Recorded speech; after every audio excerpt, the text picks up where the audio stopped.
ఈరోజు కథ పేరు నక్క బుద్ధి.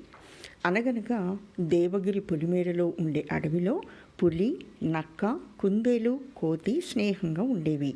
ఏ జీవికి ఇబ్బంది కలిగినా మిగతావి తోడుగా ఉండేవి. ఒకసారి నక్క మనసులో ఒక దురాలోచన పుట్టింది. కుందేలు, కోతి లేని సమయం చూసి పులి దగ్గరికి వెళ్ళి, పులిరాజా, కుందేలు, కోతి నీకంటే చాలా చిన్న జీవులు. వాటిని నీతో సమానంగా చూడటం ఏం బాలేదు. దానివల్ల నీ విలువ కూడా తగ్గిపోతుంది. అందుకే మనమిద్దరం కలిసి ఒక పని చేద్దాం. వాటి మీద దాడి చేసి తినేద్దాం అంది.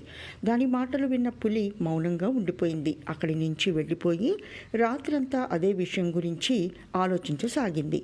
నక్క చెప్పిందే నిజమైతే అప్పుడు నక్క కూడా నాకంట చిన్న జీవే కదా, అలా అయితే దాన్ని ముందు తినాలి కదా అనుకుంది పులి. మరుసటి రోజు ఉదయాన్నే ఎప్పటిలా పులి దగ్గరికి వచ్చింది నక్క. అప్పుడు దాని ఆలోచనను నక్కకు వివరించింది పులి. దాంతో నక్క ఒక్కసారిగా భయపడిపోయింది. కాసేపు ఆలోచించి, అదేంటి, నాకు ఆహారం దొరుకుతుందని ఉపాయం వెతికితే నేనే ఆహారం అయిపోయేలా ఉన్నాను. అయినా నా ఆలోచన తప్పు. స్నేహంగా కలిసి ఉన్న మిత్రులను తినాలనుకోవడం సరైంది కాదు అని మనసులోనే అనుకుంది.